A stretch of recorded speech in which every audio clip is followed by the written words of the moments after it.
Yes, that makes me so happy. Oh. What'd you do? What happened? Travis is sitting here and I poured water all over his head. Yeah, it was awesome. It was an awesome movie. I promise you I'm not a huge dick. You don't understand. That's like the relationship we have through the whole time. It's just bad parenting by myself and Catherine, I think. But yeah, I'll get him back or something. But yeah, I just thought that was really rude. Alex, that was really rude. Oh really? It's like in the show, nobody's safe. We never know if someone's going to die. But I'm filming on set. Nobody's safe from Travis's practical jokes. You've always got to have eyes in the back of your head with this man around. I've got a good one coming up though. For a practical joke. Yeah. But I need sponsorship. It's going to cost some money. I saw something. What did you see? Gods desire you to have a great future, but they can withdraw their goodwill at any time. Season 3, I think it's even bigger and even better than season 2. We, as you know, you've heard of rumors about Paris. You also see a lot more new characters come on board. Even with the existing characters, the dynamic has changed.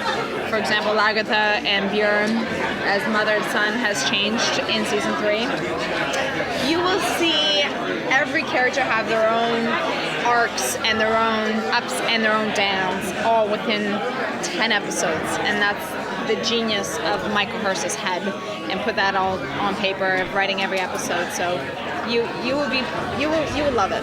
I always knew that one of the big features of season 3 was going to be the attack on Paris.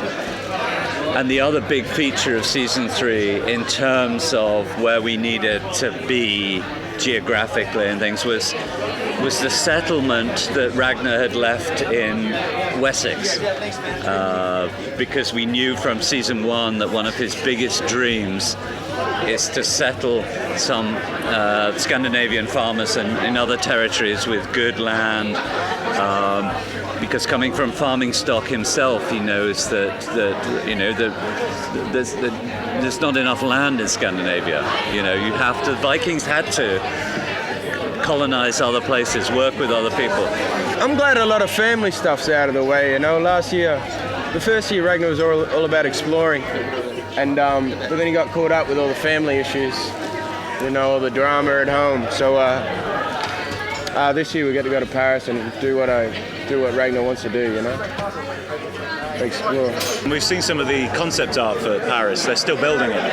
It's incredible because it's unlike anything that we have seen before in France. Paris was a very different place. It was a castle. It was a structure on the middle of the Seine, which was almost an island. So it was impenetrable. And somehow Ragnar Lothbrok and his Vikings managed to get inside. So we're going to obviously be telling the story of the first raid on Paris, which is it's there in the history books. But so we've done a lot of research, or some of us done some research on it. But Michael's still won't give too much away before we get there. People are not going to expect what they find, because the Franks, the people who lived in Paris at the time, whose language has not been heard for hundreds and hundreds of years, and we'll have it on screen. So all the academics are really excited about this. But they were very Eastern. The Eastern Roman Empire had spread its influence down to France. So African influence, Egyptian. The court in Paris will be unlike anything you've ever seen. Historically, and we do pride ourselves in being as historically accurate as we possibly can be. Obviously things need to change because there's little to go off of, but our historians are great at really finding what they can about how the Vikings lived. Björn went on to do some pretty great things. So I think in this season you really see him become a man. Before it was more of a coming of age story, and now he's his own man, and he shares the same respect with his mother and father now, and they share the same respect for him, and they're more companions, if anything. Last year at Comic-Con, actually, on the panel, when the fans started talking about it, they talked more about the gods and the spiritual side than the battles and the violence. And it was like, that's interesting, because I thought when I wrote it, well, we'll probably get a History Channel male-skewed audience, who's interested in the battles and and the things, and I wonder whether they'll go for this other, intellectual stuff. They love it, and it's really part of the texture of the show.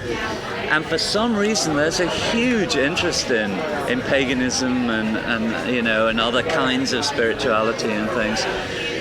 That's pretty. I don't know where it's come from.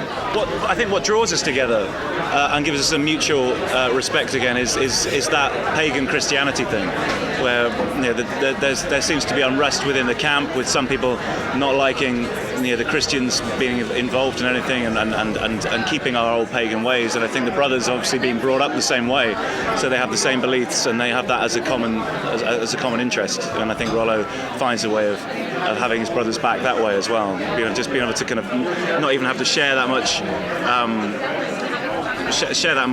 with words. They can read each other's minds when it comes to that kind of. And like I said, we go back to the raiding thing this year more so than all the dramas in Kattegat.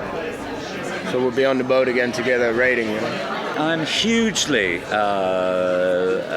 humbled by the fact that the fans like the things that I like. And who knew? As a writer, you work alone. You're in just a little space, trying to communicate, trying to connect with people. And you don't know whether you'll succeed. So it's wonderful that there's this very passionate fan base, but that people seem to be interested in things I'm interested in too.